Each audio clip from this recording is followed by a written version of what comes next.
What is up, beautiful people? Kirby Hasseman here, trying to deliver you just a little bit more marketing joy. And I'm super excited for today's episode because I'm going to tackle some questions that I've gotten from the audience, from the pieces of content I've already created. And then I've combined that with some of the speaking engagements I've done this year. And I've put together some questions that I want to offer you, kind of answers to those questions, and hopefully they'll provide you some value.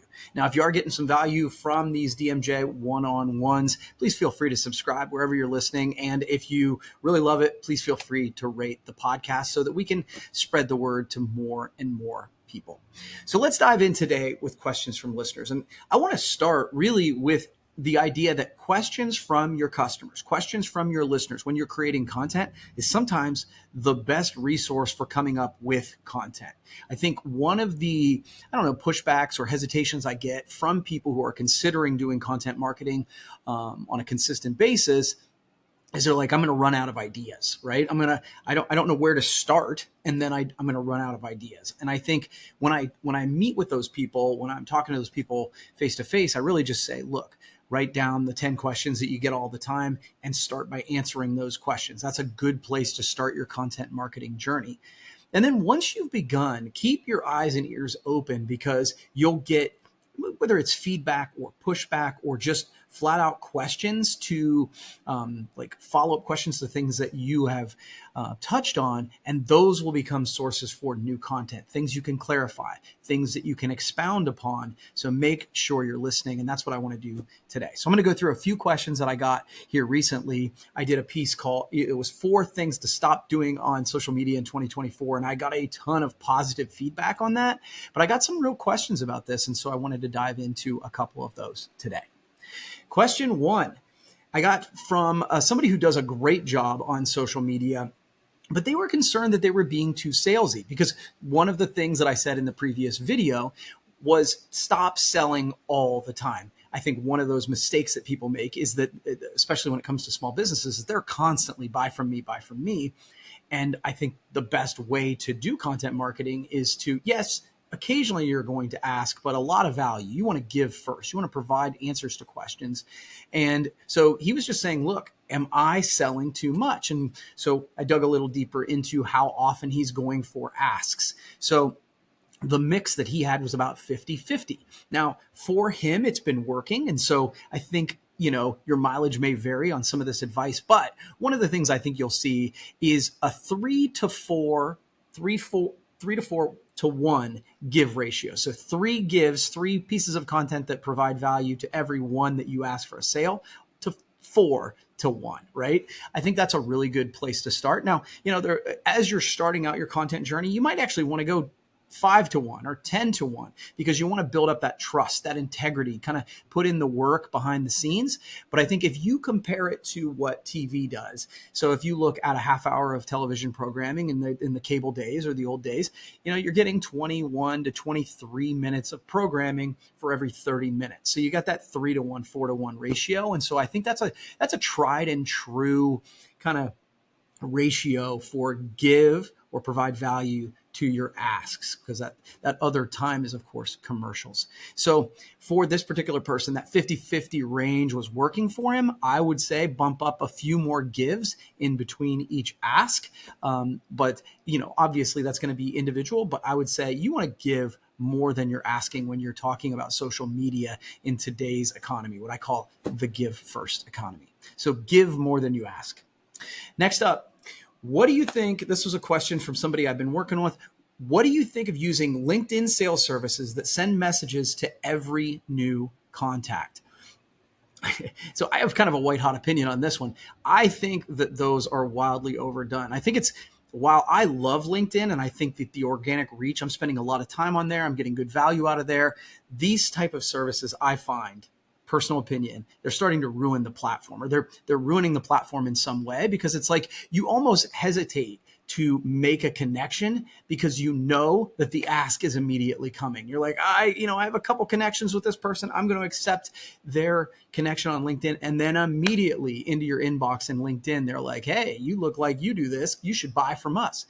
And I think they're icky. I'm sure that they have statistics that say they work, but I can't imagine other than some short-term sales that they're really doing any real brand building. So if you're trying to play a long-term game, if you're trying to build a brand that is building trust with your clients, your prospects, those people that you want to work with for a long time, I don't like this. I think that you should spend the time to get to know people, actually do research before you start trying to randomly cold call people through LinkedIn. So I'm not a big fan, and I'm sure they cost money. So if you're going to do this strategy, great, but do it yourself. Put in the work. Nobody said this stuff was going to be easy. Nobody reliable said this was going to be easy. So as you make those connections, you provide them a little value. And then do you want to reach out? Sure, that's fine. But this idea that a service will do this at scale and do it really, really quickly, I think that's one of those things that sounds good and it doesn't ultimately pay off. Anytime somebody says to you, oh man, this is inexpensive, it's you're going to work really fast and you don't have to do any work, I don't buy it at all. That's just not how life works. Next up, I got this piece from someone who's doing some content, and he said, look, I am seeing what you're doing, but I don't want you to feel like I'm copying your strategy. And so I think that's one of those internal voices that we get sometimes. I'm not worried about you copying my strategy, just like Gary Vee is not worried about me copying his. When you put out good content, you're making the internet, social media a better place as long as you're providing value. When it becomes a crowded market is when we're all just asking. There are a ton of different content creators, and just like people who write books are totally willing to share each other's books because you're not stealing from each other.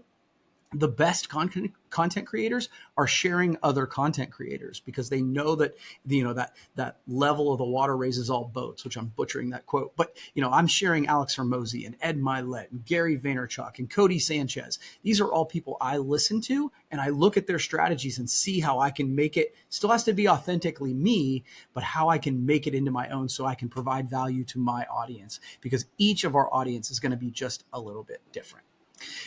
Next up, what platform should I be on and how many times I should post? Now, I've had several opportunities to speak at different conferences, and that's one of those after the segment questions I get all the time. What I would say is it depends on who you're trying to reach. One of the things I talk about all the time is trying to determine exactly who that perfect customer is. I talk about this in my book, Hit the Target, where you identify your T, that perfect customer, and then you decide, hey, what social media platform are they on?